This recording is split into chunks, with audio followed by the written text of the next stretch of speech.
for all of their seasonal championships, summers, autumns, and this recent past summers, was 13th. So they regularly fall at 13th. Let's see if they can maybe make that difference here this weekend. All right, well, I mean, they are already, according to the bracket, putting on a solid showing so far. And according to this game, they are not stopping anytime soon. I love the team comp as well because of the combos that we will be able to see with the red team. But UT can still, try and slow it down a little bit, get it together. Yeah, Double Tezca, you're getting tossed quite literally all over the place, left and right. And that's exactly what's still happening here. Trying to go for the D6, just barely misses it. But what do you do? Just yell, hope, please stop. Yeah, just look over your teammate and give him that look of, hey, I'm going to need a hand over here. So far, though, it's kind of, they slowed it down a little bit, which is good for blue team. I think the slower the game is, the better it is for them. Obviously, Tezca is going to look for these openings and try and capitalize as much as possible. And red team so far has been doing a great job of it. Well done by Guirv right there, because the weapon toss down forced you to have to go low, covering in with that D-light ground pound just to make sure that you get down there to finish it. And then meanwhile, the boots recovery off the top. You decide to fight double Tezca on triplats. It's going to allow you to get around Kaya's bow, and that's a huge factor, actually just getting around the double bow here, but they almost answer back. Guirv just refusing to give them up, finally losing it there. Yeah, I would have been surprised if that stock lasted much longer, but still really good showing, and you got to try, just in case you do make it back. Ooh, good combo already, quick weapon pickup, and already going for it all. Is it the D-Sig off the stage? If you had told me that this was 2v2s, I would be surprised, because it's been 2v2, all right? It's two people fighting separate opponents, and we're going to see the toss back in, D-Light into double side sig. Doesn't get the closeout. He's looking for, side sig into neutral sig. Doesn't find the closeout, though. Doesn't matter, though. At this point, they're pretty dominantly in the lead. Yeah. Oh, this is okay. I love that idea. But it's such a wonderful show right now. Oh, wait a minute. This is actually this. Oh, okay, never mind. Wait, Neuro. Did he make it back? No. there was a moment in time there. Yes. Where if Neuro was actually able to sneak in one ground pound and then get the other because they hit each other, that would have put it into a 1v1 situation. And the worst part, for me at least, was that it was a bit of a roller coaster, too, because it looked like that definitely wouldn't happen. And then, wait a second, it might. And that happened a few more times, too. I did not know what was going on, especially right here. I was still a little bit hopeful, but red team sealed the deal. A lot of damage coming in, as you can see from the stats. Just so much damage. Yeah. I mean, you're out here with Azoth and Kaya hoping to try and use the bow as setup tools for the big signatures that they have.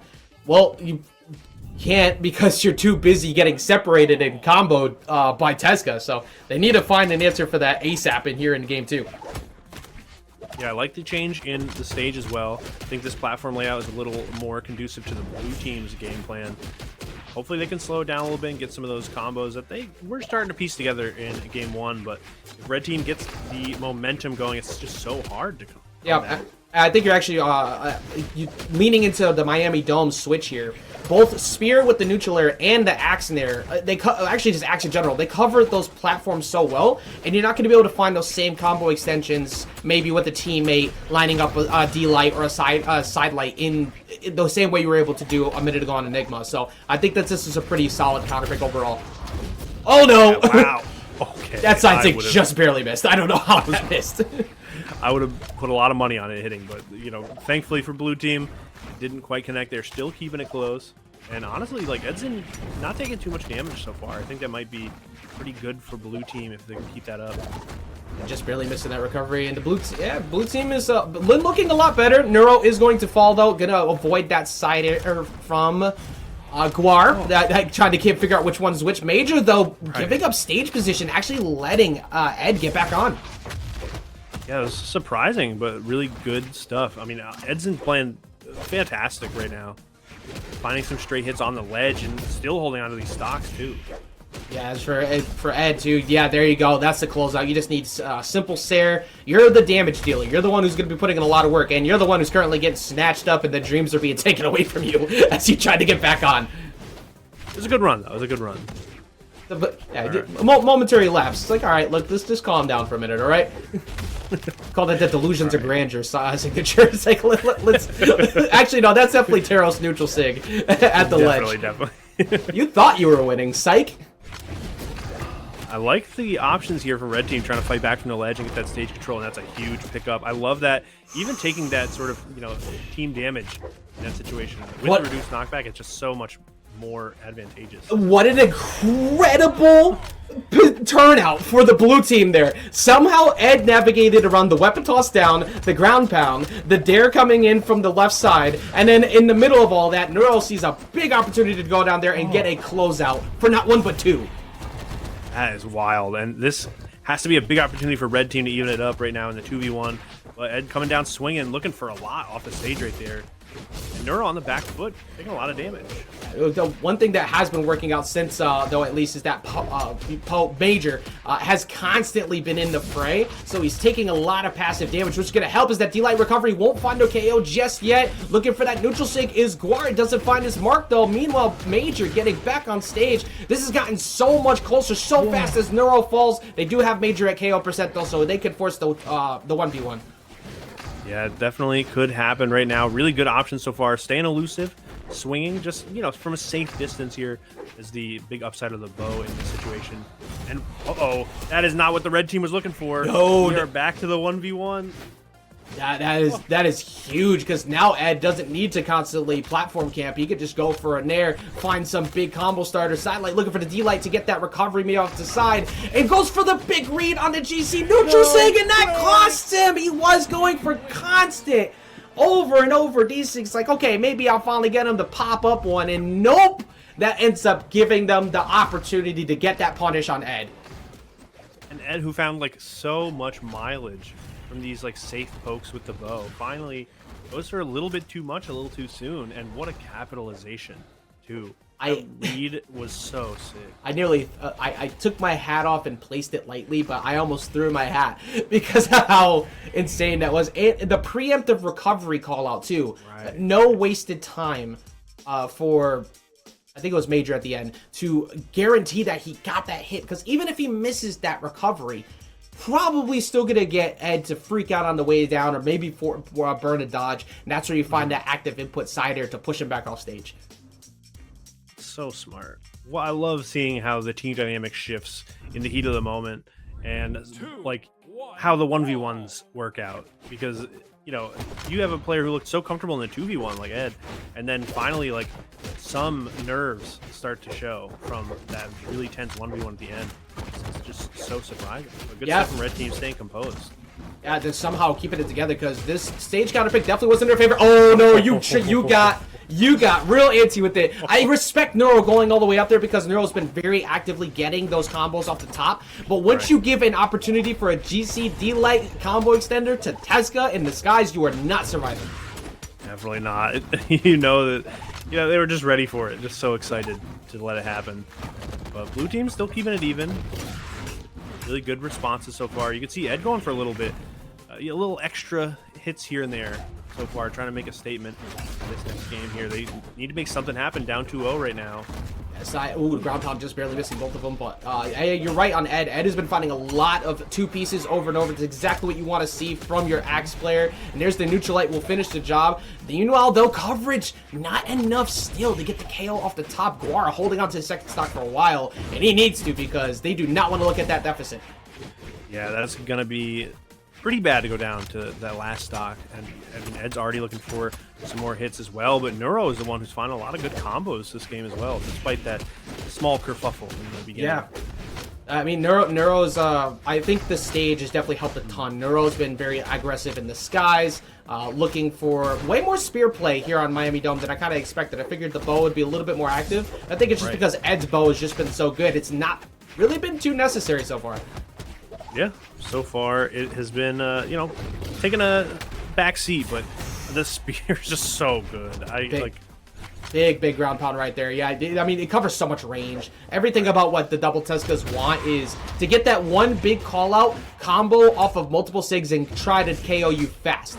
Outside of that, though, their game plan has been separation, and it's been harder to get in on that spear compared to when they were just kind of boxing out before. Right, right. Some really good pressure here from red team as well, but there is another signature from Ed. Another big swing, finally finding the mark as well. Now back on the last stocks for red team. Blue team trying to make it happen right now. Maybe, hear me out, bring it all the way back. It might happen. I mean, currently they're facing a 2-0 deficit. Last game was extremely close, and it ended up coming out to the clutch of the red team. They have definitely been... They've been bringing it together so far. This is the team that's completely unranked. This is the new kids on the block that we're seeing here. I don't know. That might have to change soon, though. This is a pretty solid game plan they're putting together here. Oh, my goodness. Goes to show again, it doesn't really matter where you are in the bracket against South America. There is always threats to be found. They're so good. And meanwhile, those going to get back on stage, so looking still like an opportunity for the blue team to try and get one. Good dodge around the side sig. Wild, but the breakup, that save mattered so much, and now they're just throwing him out. The huge ground pound attempt. Unbelievable. That one connects. Not going to take the stock, though. A good response. Ed makes it back, and what a route. Whoa. The route leading to recovery, too, and the D-Light Nair won't be enough yet, but now you're unarmed. Both of them are at KO windows. That's one. Is it going to happen twice? Is Ed going to end up losing yet another last-second clutch match? No, not like that. Definitely not twice. Definitely not twice. No one fools Ed twice. All right. That was nuts. Oh my God. You could feel it. You could feel the pressure too. Because when you're in that spot, you have been taking more damage most of the match. And then all of a sudden, you're in that last hit scenario. You just lost the last one. Most of the damage is being done by Neuro. It's on you to not have that happen again, and you close it out. That will boost your momentum so much. It'll make you feel so good going into this next game. Oh, right, definitely. And like we talked about how close the previous game was. There's definitely like that's a pivotal moment no matter what for either team going into the next one. If you're blue team, you're like, okay, we almost had it. Here are the adjustments we can make to seal the deal. And they did it. They made the adjustments. They sealed the deal. Neuro was finding so many more combos. Ed was finding all these extra hits that, you know, we talked about how the conservative play was working out for blue team, but then a little bit of that confidence, a little bit of that extra reach ended up working out instead, which was a big change of pace, but it was fantastic for the blue team. And now red team's going to have to make the adjustment, running it right back here in game 3. First I was going to say a little surprising that we're actually back here at Miami Dome, considering this stage is really a big difference maker so far in blue team's playstyle. But I guess because every match is quite literally gone down to last hit, it's not been a huge difference. Yeah, I mean, when you have matches that are that close, either team can say, you know what, let's just make some small adjustments. We can definitely take it home. And that's, you know, no adjustment needed on that one. The classic double Tezuka combo. Solid pickup. Wasting no time whatsoever right now. Man, Ed has been doing this since the beginning of the match, avoiding as many gauntlet nairs from Major as possible, and then on the left, constant attempts at trying to spike them down. None of them find their mark somehow. Right. Yeah, Ed's like defensive routes have been phenomenal. Not really, you know, losing the stock too early off the stage. Still finding the hits as well. This is huge. What a pickup. Big opportunity right there. Neutral light into the GCD light, into the follow-up neutral sig. Very well played. You can't let those opportunities go away when you get them. Right, that was a few seconds, and they were ready to capitalize. Ed immediately moving into position, but that is not a position you want to get moved into back on the ledge, but again, a fantastic route. It took it to the unarmed side here just to be able to get the closeout. Ed was fighting for his life for so long. You can only do it. You can only play perfect for so long. Right. All right, red team already back into the swing of things, getting that momentum, trying to find these team follow-ups. A little bit of friendly fire is going to break it up.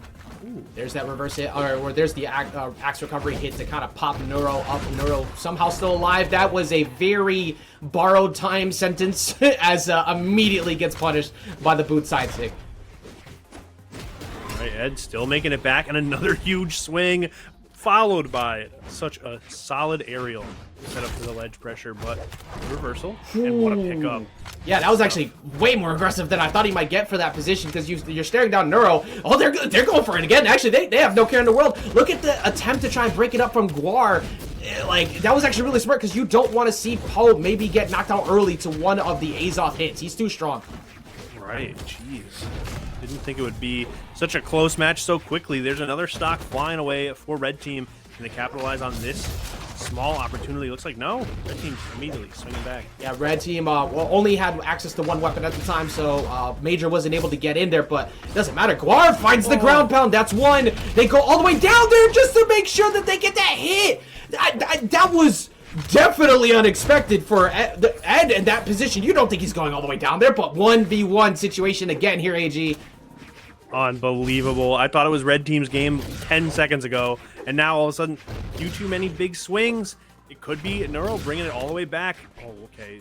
This one surely will land, right? Hey, no, you know, not too much whiff punish lag on trying to get that move out. So trying to, you know, maybe get them to make a mistake. Looking for the neutral sig, going for the side sig again, though. All right, now we're at that point where we're doing it so much. Neuro's kind of just anticipating it the entire time. Neuro had a lot of things anticipated right there. The movement scouted out so effortlessly, and what a game, and what a big change of pace for the set. We have gone from 2-0 constant combos from the double Tescas, last second hit situations, but they kept clutching it out, and now we are. This is I think this is by far, at least for the side stream for us, the closest match we've seen all day so far. And congratulations to whoever wins this, by the way, because whoever wins this is going to be going up against Power and Hughes in the next set. So yeah. I'm not even too thrilled if I'm winning that spot, but honestly, this has to have, like, it must have been the closest, because like we've seen game 5s, we've seen reverse 3-0s even, but so very rarely has it come down to a 1v1. And already in this set, it's happened multiple times. And we've seen comebacks, Game 5, 2v1 combos, or 2v1 comebacks even. It's astonishing how close these teams are. Yeah, for sure. Again, I don't think we've seen every game go down to the point where it's been 1v1 close last hit situation. It's been as close as you could possibly get. We're going to finish things off here. We're going to change up the map layout a little bit, get the long center platform. So you still have that soft platform to navigate around with big hitbox coverage for the blue team. Or for the red team, now you have way more times where they're probably going to be on the ground trying to play a little linear, and you could find those neutral sinks or those side sinks from Tesca, as they have already shown they're trying to do right now. Yeah, and they are finding them up pretty easily so far. See if we can make something happen in this 2v1. Neuro finding the hit, actually, and some really good hit and run type techniques. And wow, that was a good pickup. Yeah, amazing job, Kai. Always sneaking, sliding right through, and now Neuro deep off stage. Not enough time for Ed to get down there to get the save. They end up getting one. Good pickup. We're kind of holding on to that first stock now, but wow, already big swings coming in from red team. Maybe trying to make a statement of this last game. Good breakup. They are swinging a ton. Here we go. There's the ground pound. Oh, we got to double up. We're going to look for the GCD sig twice. And that costs them one. Major could fall if they decided to double up, but smartly they backed off because they wanted to make sure that there was no push-offs from Guirv. But look at that. Major never ends up making it back anyways. And then another fantastic ground pound. We have 3 stocks across the teams, but Neuro, some good damage. I think the blue team definitely coming out on top in that previous situation, because there could have been 4 stocks to the 3, and now Neuro, if actually either one of them could find a few hits in on Guirv, you're essentially an even game. Right. Especially in some of these scrambles, there's a lot of team damage too in terms of trying to do the breakups with the Tesca, the Gauntlet, and the boots. Definitely give your teammates some incidental damage. So right now they're still finding them openings though. Blue team, huge pickup on exactly who they needed it to be on. Yeah, I think the blue team's really recognized, especially now. They are so committed to going high to the skies, constantly fighting and using up all their resources. Even with that center platform, it doesn't matter when you're staring down Bo. And now they're might not get that 13th place they always get. They might be going down here at 17th. We might see it. I mean, we've seen some solid comeback stories. This is a good way to start it. Neuro, as I mentioned earlier, a ton of damage. Next hit could be Good way to take the stock, and then if you can capitalize on that small opening, maybe you can make something happen, but it's going to be tough. Eddzinho and Neuro both, again, the completely unranked teams out here putting in a statement, but that is an answer back if you could ever have asked for one. Guirv getting 2 back. The damage isn't even that massive. You could absolutely make this comeback. I am astonished at the change in tempo right now, and we can see just one combo could even it up here. But Neuro definitely has a really good tool to make sure that does not happen, and what a comeback story team. That was so well played by the blue team at the very beginning. It started to get away from them at the end, but the calmness from Neuro to plant itself right in the middle. If you decide to go for any big play there, you'll probably be fine because you haven't taken that big combo damage that you need to kind of go away. But